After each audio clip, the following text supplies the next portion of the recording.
आपण निजे कहतु नवीन बाबू मोदी सरकार खनि सुधार नीति जो राजस्व कहार बढ़िला राज्यर ना केन्द्रर। आदरणीय नवीन बाबू एवं तांकर दल बीजेडी 2004 मसीह आनिथिबा ओडिशा एक्ट नाम खनि टिकस आईन कथा कही कुंभीर कांदना कांदुचंती। नमस्कार, जय जगन्नाथ। मोर प्रिय ओडिशार भाई और भौणी माने गतकाली ओडिशार पूर्वतन मुख्यमंत्री तथा विरोधी दल नेता माननीय नवीन बाबू एक वीडियो वार्ता जारी करिसेंती जेउथिरे से एमएमडीआर अमेंडमेंट बिल 2026 को विरोध करने कथा कहिसेंती।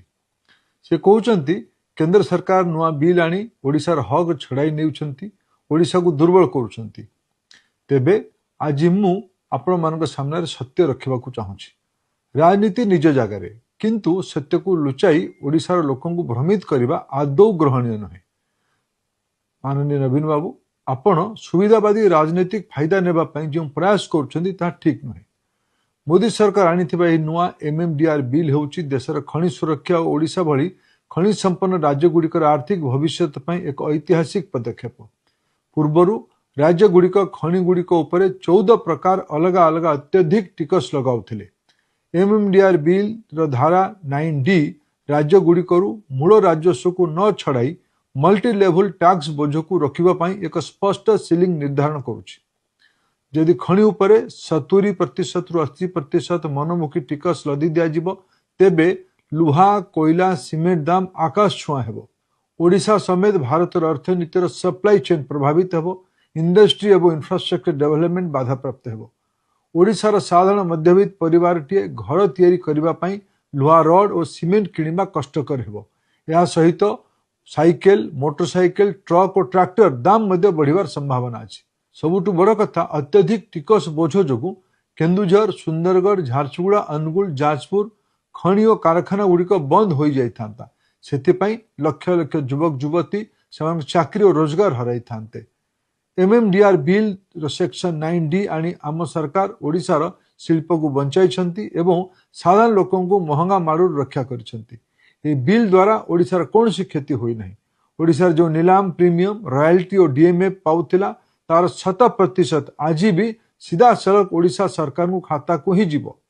एथिपाई आमर समस्त सांसद माने ओडिशार अर्थनैतिक अभिवृद्धि को सुरक्षित रखिबा पई, ओडिशार नुआ कारखाना पुंजी निवेश आनिबा पई एवं ओडिशार युवक युवती को रोजगार देबा पई ए बिल को समर्थन करछंती। सारा देश रे समान खनि टिकस नीति लागू हेले देश शिल्प और व्यवसाय सुगम हेबा सह राज्य मानक आर्थिक व्यवस्था सुधरिबो। तेबे गतकाली ओडिशार विरोधी दल नेता माननीय नवीन बाबू जहाँ कहिसेंती ता ओडिशावासी को भ्रमित कला भलिया। देशर लोकप्रिय प्रधानमंत्री श्री नरेंद्र मोदी 2014 लाल किला भाषण आरंभ कर आज पर्यंत निरंतर भावे पूर्व भारतर समेत पूर्वोदयर कल्पना नहीं काम करुचंती। तांको बाबदरे प्रश्न उठाइबा पूर्व नवीन बाबू निजर 24 वर्ष रिपोर्ट कार्ड देखि आत्मसमीक्षा करबा दरकार। आदरणीय नवीन बाबू मु किछि तथ्य आपको मने पकेबा पई चाहूची। आपण क्षमतार थिबा बेले 2004 मसीह ओडिशार वार्षिक खनि राजस्व आय थिला 1000 कोटी टंका। आपण शासन रहिबा भितरे 2014 मसीहा पर्यंत अर्थात जो पर्यंत मोदी सरकार खनि नीतिर संस्कार आनी नथिले सेते बेले एही खनि राजस्व मात्र 5000 कोटी टंकार सीमित रहिथिला। कारण सेते बेले माइनिंग कंपनी मानकु साग माछ दर रे खनि बंटा जाउतला। एहा सह भाई बंधु कुटुंब हिसाब रे ओडिशार निर्दिष्ट केतक परिवार गुड़ी को खनि टेकी दिया जाउथला। 2014 रे केंद्र प्रधानमंत्री नरेंद्र मोदी सरकार रे आसीथिले। 2015 रे मोदी जी एमएमडीआर आईन रे ऐतिहासिक संशोधन आनिथिले। या फल रे मनमुखी खनि देबा बंद हैला। आलोकेशन रु ऑक्शन प्रक्रिया आरंभ हैला। ऑक्शन प्रक्रिया को बाध्यतामूलक करागला। ई ऑक्शन प्रक्रिया माध्यम रे मोदी सरकार खनि आवंटन रे पारदर्शिता आनिछंती। या सहित एड वैल्यूरियम रॉयल्टी को 10% रु 15% को वृद्धि करछंती। तत्सहित राज्य रे जनहितकर योजना कार्य पाई डीएमएफ व्यवस्था मध्य करागला। 2015 पूर्वरु ना प्रीमियम व्यवस्था थिला ना एड वैल्यूरियम रॉयल्टी वृद्धि करा जायतिला ना डीएमएफ व्यवस्था थिला। 2015 एमएमडीआर आईन जोगु जेउ खनिज आय 5000 कोटी टंका रे अटकी थिला ताहा 10 गुण वृद्धि पाई आज प्राय 50,000 कोटी टंका रे पहुंची। एथि सहित डीएमएफ पांठी जरिया रे ओडिशा को 37,000 कोटी टंका मिली। माननीय नवीन बाबू यह आपणकर नुहे बरं मोदी सरकार स्वच्छ नीति और रिफॉर्म प्रतिफलन। आपण को कहवाक चाहे जे मोदीजी खनि सुधार नीति कारण ओडिशा भली राज्य मानक राजस्व बढ़ी। मु एक उदाहरण देवाक चाहूँगी। लुहा पत्थर हाराहारी विक्रय मूल्य जदि टन पिछा 3000 टंका हुए तेबे ओडिशा सरकार को प्रीमियम बाबद अधिका 3300 टंका जहाँ होची सेलिंग प्राइस 110%।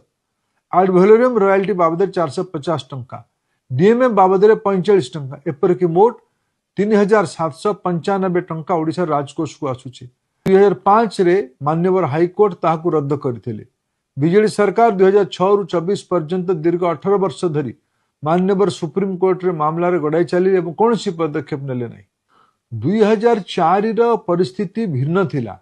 2014 प्रधानमंत्री दायित्व नरेंद्र मोदी जी नेला परे खनिज संपद कहार रहिबो, लोकंकर ना पुंजीपति मानकर। या पर एक ऐतिहासिक निष्पत्ति एमएमडीआर एक्ट को संशोधन करके आनिले।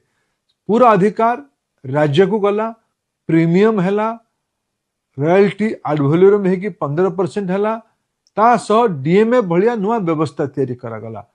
मोदी सरकार ओडिशा भलिया राज्य पाई बद्ध परिकर अछंती और विकास पाई दायित्व नेछंती। आदरणीय नवीन बाबू, आपण जेतेबेले 2000 मसीह दायित्व नेले सेतेबेले ओडिशार ऋणभार मात्र 3000 कोटी टंका थिला। किंतु आपण जेतेबेले दायित्व रु गले सेतेबेले ओडिशावासी मुंडरे 96,000 कोटी टंकार ऊर्ध्व बोझ लदी दे गले। आपण शासन को आसीबा बेले ओडिशार मुंड पिछा ऋण बोझ प्राय 6000 टंका थिला। आपण जीवा समय ओडिशावासी मुंड पिछा ऋण बोझ 26,000 टंका कर दे गले। यह कौन आपण आर्थिक संस्कार? माननीय नवीन बाबू, आपण युववर्ग भविष्य कथा कही से भ्रमित करने चेष्टा करुछंती। एपरी कथा आपण मुहरे शोभा पाऊ नहीं। मोर अनुरोध, ओडिशार जनसाधारण को मिछ कही आप भ्रमित करंतु नहीं। ये बिल द्वारा ओडिशा कौन लाभ पाइब ता निजर मत रखिले ओडिशावासी खुशी हेबे। धन्यवाद। जय जगन्नाथ।